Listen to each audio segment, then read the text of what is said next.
This is the best moments of the Barbecue Central show in 10 minutes or less. Ever wish you could re-listen to your favorite interview or segment? Do you enjoy hearing older shows for the first time in years? Then the best moments of the Barbecue Central show in 10 minutes or less is just what you need. Thanks for listening and enjoy the show. Yes, indeed. Just what you need. Thanks so much for listening. I'm John Solberg. I am your host for the best moments of the Barbecue Central show in 10 minutes or less. Always very excited to tell you that today's show is being brought to you by The Butcher Shop. Purveyors of highly sought after 100% Australian non-crossbred Wyvara 9+ briskets that are always handpicked just for you. The Butcher Shop has been retailing the finest meats for more than 15 years. Every week, they're shipping out competition quality meats to many of the biggest teams in the competition scene across the nation. Simply put, teams who use the Butcher Shop win, and they win often. Not a competitor, but I know you want some finer cuts. Great news, the Butcher Shop is shipping some of the finest prime, dry-aged Australian Wagyu and Japanese Wagyu steaks to people just like you and me who aspire to be the kings and queens of the backyard. The Butcher Shop always has Berkshire, Compart Duroc, Allegiance Duroc, and Prairie Fresh all-natural pork in stock. And again, it is always hand-picked just for you. So let's review. The best competition briskets? Check. The best pork selection? Check. Giving you better overall options to cook at home? Check. So give the Butcher Shop a call today, 850-458-8782. That's 850-458-8782. Mention the Barbecue Central show, and they're going to give you 10% off your entire order each and every time. You can also interact with them on Facebook. That's facebook.com/The Butcher Shop. Shop is spelled SHOPPE. The Butcher Shop is home of the 100% Australian non-crossbred Wyvara briskets. And now let's take a jump back to 2013. Greg is going to catch up with what could be arguably one of the greatest competition barbecue cooks of all time.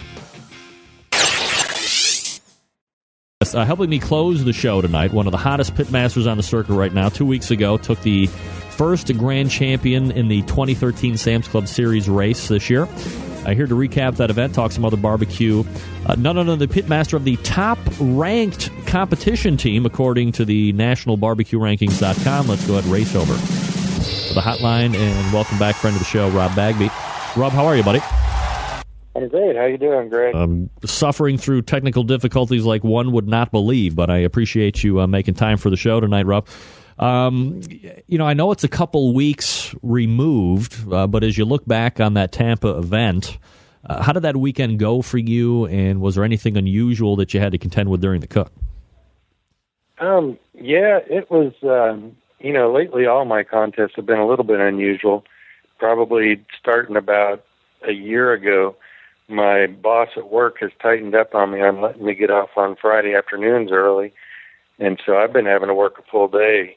And I'm not getting into the contest until usually after the Cooks meeting. And Tampa was similar. I think I got there probably at 5 or maybe 5:30 on Friday evening. And I believe the Cooks meeting was probably at 4. I got in late and, I go lock myself in the trailer and scramble and try to catch up with everybody else who's been there since first thing in the morning.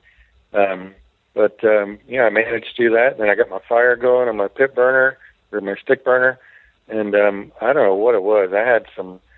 I think it was fresh pecan, and it just did not smell good at all. And I had to totally disassemble my fire, after I got that going because it was just too bad to put the food in, and just the usual good old stuff.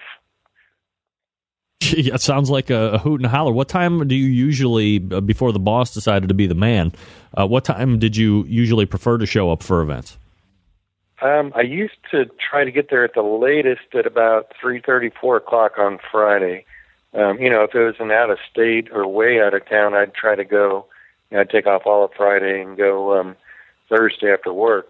But, lately here, it's been 5 o'clock is usually about the earliest I can get there, and I've gotten there as late as 7:30, I think, 8 o'clock.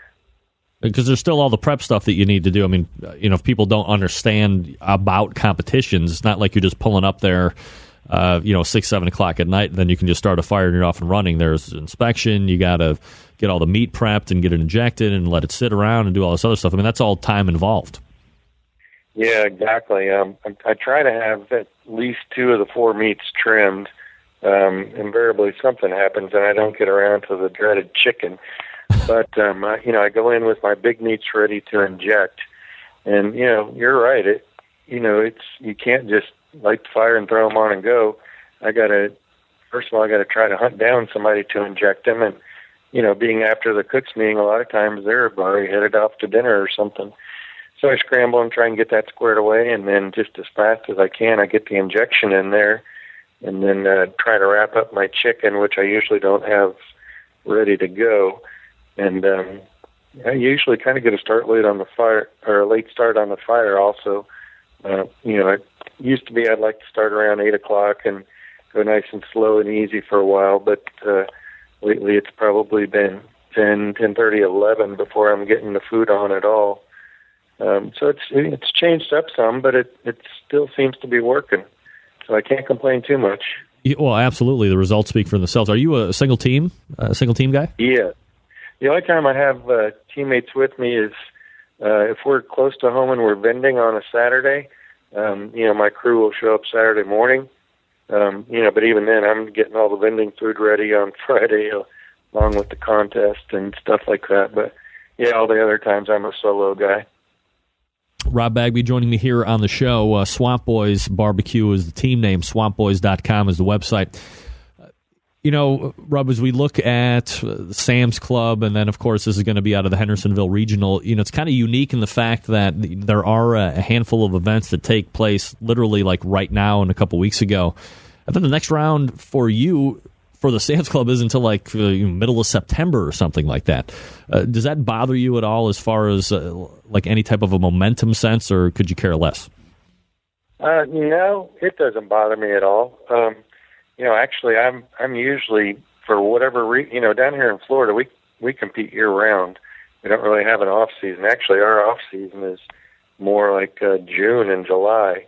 But so I don't know why it is, but for some reason, my January, February, March are usually pretty painful for me as far as results go.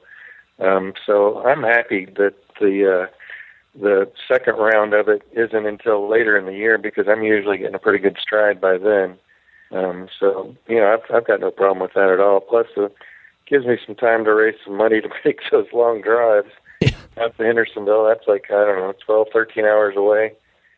So, I've got no problem with it at all. It is kind of strange, though, that it's such a huge gap between the first and second round. All right, so if we look at specifically the meets in this contest, and you go through showing up, 5:30 Friday night, the prep, you have the fire issue. But, man, we look at the individual category results, and you are top of the game, second place in chicken, which is obviously the first event or the first category that's called out. When you hear second place chicken, did you think the chicken was on that day? And is getting that call in chicken, regardless of its first or 10th place, is it always good to get a call in chicken to kind of get that momentum rolling? All right, you know what you got to do now. If you want to find out what Rub has to say about the chicken call, you take yourself over to the BBQCentralShow.com. There's going to be a link in the show notes. It's going to take you to the complete episode. Jason Baker was also in this episode. There were some glitches on the front end in this episode. Go check it out. Give me your feedback. Get a hold of me, John, John, at thebqcentralshow.com. And until next time, on the best moments of the Barbecue Central Show in 10 minutes or less, I'm your host, John Solberg. I look forward to talking to you again soon.